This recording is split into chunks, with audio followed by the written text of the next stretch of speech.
سلام رفقا، امیدوارم حالتون خیلی خوب باشه. میریم برای آموزش یه برنامه به نام حذف شیء ناخواسته. اگه خواستید اینو سرچ کنید توی مایکت یا بازار یا هر چیز دیگه ای، با عبارت انگلیسیش سیو کنید که بهتره. خب که این برنامه هست، میبینید شما این برنامه است. خب حالا میریم داخل برنامه. تا وارد برنامه بشه، خب این سه تا آیکونی که میبینید، آیکونای آبی، این 4 تا این 4 تا آیکونا رو که میبینید هر کدوم برای یه موضوع است. این برای گالریه که اگه عکس از گالری میخواستید حذف کنید اینو انتخاب میکنید. کروم یا همون دوربین عکس میگیرید و شیء ناخواسته رو حذف میکنید. اینم که میریم توش تبلیغ میاد برامون همیشه سایت ها که میریم توش برنامه‌های دانلود شده،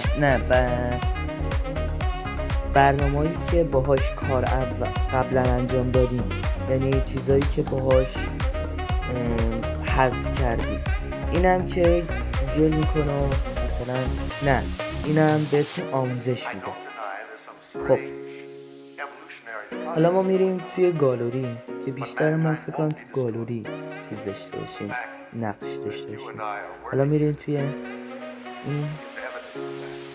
خب اول که میریم روی همین هست، روی این آیکونه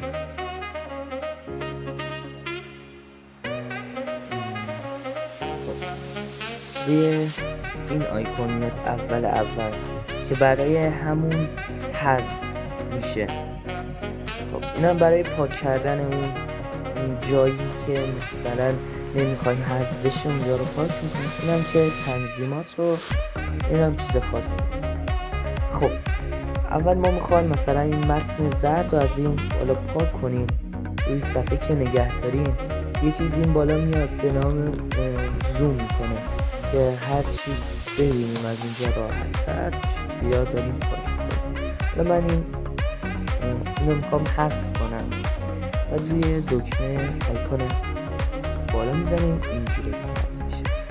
و حالا میبینم دوباره این سفیداش هم خیلی چیز خاصی نیست، بازم دوباره اینا رو حذف میکنم. حالا اگه خواستم مثلا اینو پاک کنم، پاک میکنم، پاک میشه، فقط همون تیکه حذف میشه. البته که نمیخوایم. خب نمیزنیم که دیدید براتون حذف کرد. بعد بیاید این بالا سیو، یه لحظه این بالا که بیاید شما سیو رو میبینید که روش نگه بزنیم. این برای ما توی گالری سیو شد. میریم که ببینیم هست یا که نه. گالری که دیدیم اینجا وجود داره. خب امیدوارم که آموزش خوبی داده باشم به شما.